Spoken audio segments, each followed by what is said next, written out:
आता बातमी नाशिकमधून आहे। नाशकात सध्या शिवसेनेत नाराजी पाहायला मिळते अशी माहिती सूत्रांनी दिली आहे। तर माजी खासदार हेमंत गोडसे हे नाराज असल्याची माहिती सूत्रांनी दिली आहे। पक्षातील गटबाजीमुळे हेमंत गोडसे नाराज असल्याची चर्चा आहे। दरम्यान हेमंत गोडसेंना श्रीकांत शिंदेंनी आता चर्चेसाठी बोलावलंय।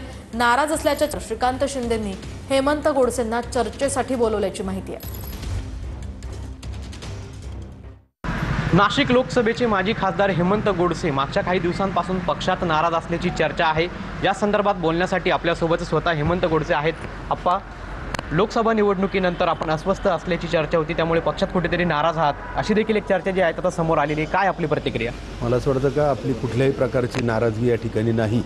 आपल्या राज्याचे माजी मुख्यमंत्री आदरणीय शिंदे साहेबांनी अतिशय उत्कृष्ट असं काम या महाराष्ट्राच्या जनतेच्या सेवेसाठी या ठिकाणी केलेलं आहे। आणि राहिला काही पक्षांतर्गत विषय, तर मला असं वाटतं का आपण सातत्यानं या संदर्भामध्ये पक्षामध्ये डिसिप्लिन आणि सिस्टीम असावी यासाठी अनेकदा त्या ठिकाणी बोललेलो आहोत आणि अनेकदा त्या ठिकाणी मांडले। आणि निश्चित त्या ठिकाणी पक्षश्रेष्ठी मला असं वाटतं का त्या संदर्भामध्ये विचार करून, कारण येणाऱ्या निवडणुकांमध्ये संघटना मजबूतीकरण असेल किंवा या ज्या विषय असतील या संदर्भामध्ये आपण अनेकदा बोलले आणि त्याविषयी पक्षश्रेष्ठी निश्चित निर्णय घेतील। आप्पा, आपण म्हटलात की पक्षशिस्तीचं, मात्र कुठेतरी पक्षातल्या गटबाजीमुळे देखील आपण नाराज आहात अशी देखील एक माहिती समोर आली होती। नाही, तसं तर प्रत्येक पक्षामध्ये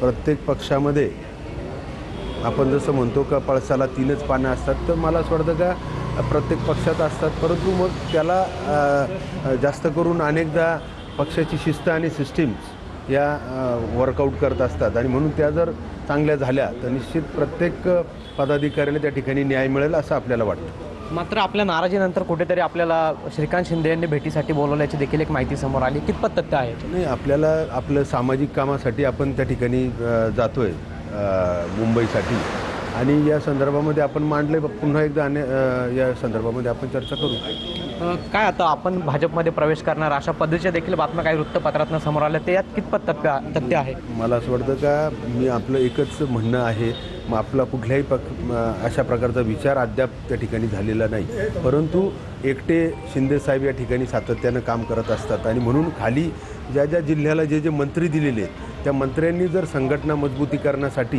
आणि पदाधिकाऱ्यांच्या कामांसाठी जर चांगलं त्यांना बळ दिलं तर निश्चित पक्षाला एक चांगले दिवस या ठिकाणी येतील, ही देखील भावना आपली आहे। आपण पक्षाचं शिस्तीचं देखील म्हणालात, आपली काय स्थानिक पातळीवरती पक्षामध्ये कुणाची नाराजी आहे कुणावर?